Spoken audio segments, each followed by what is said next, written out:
Okay, everyone's all up in arms about this whole Amanda Seales thing. I'm focusing on the only part of the Shannon Sharp interview that I care about. Okay, you don't want kids, but you had your eggs frozen, correct? Yeah, because everyone You tells might, me that. maybe No, down the no, road. You meet no, the I right. don't. You meet the right guy. Meet the right guy. No, I don't. I don't want kids.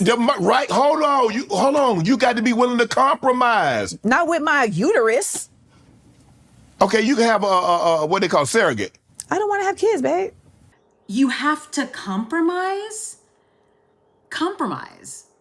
I realized that I was absolutely sure about me wanting to be child-free. Well, first of all, from a very young age, late teens, early 20s. I worked as a nanny when I was in college over the summer and part-time also during the school year, some years. Having to care for kids, even for 4 hours after classes or all day on a Saturday, I knew I didn't want to have kids. And it had nothing to do with the kids. It had to do with the mothers. Because I looked at how exhausted the mothers were.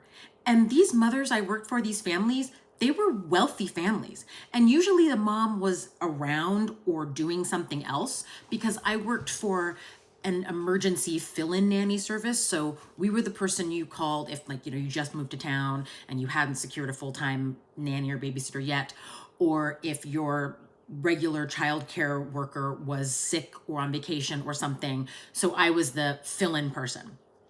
So normally I had situations like the family just moved into town and they hadn't had time to secure a nanny. And the mother would be unpacking, setting up the house while I was dealing with the children. But I saw how relaxed and or totally uninvolved the fathers were. In fact, a lot of times I didn't even meet the fathers.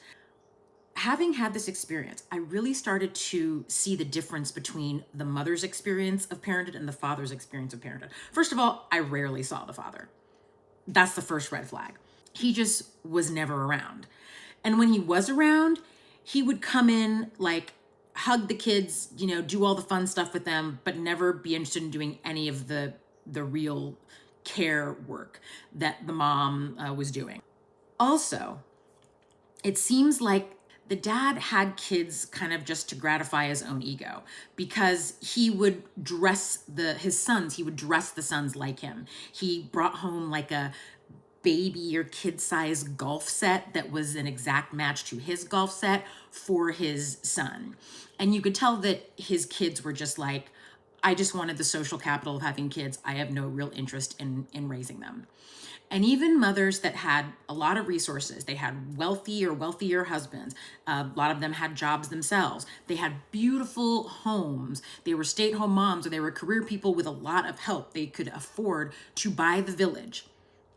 Even those moms were exhausted. So that led me to realize a very important fact.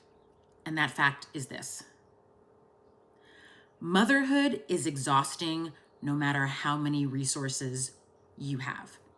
The harried, stressed out, totally like stretched so thin you don't know what to do.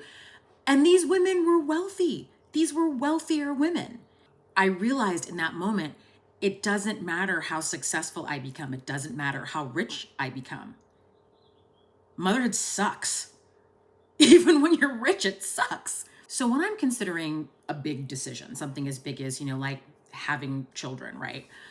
I thought to myself, what's the worst case scenario? Like, imagine the worst day you could possibly have as a mother, right?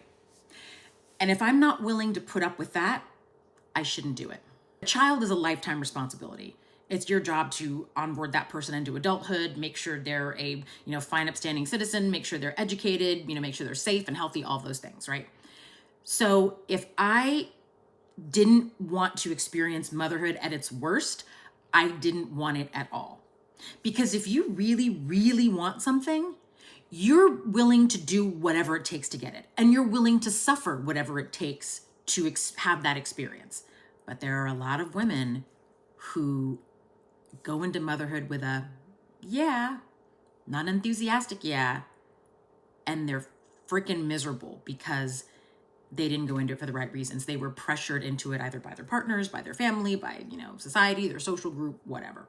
So Just the idea that he wouldn't accept Amanda's answer, and he was just going at it, well, what happens if you meet the right man? What happens? You have to compromise. She doesn't have to compromise. The decision to have children is a two-part question. You have to ask yourself first, number one, do I want children?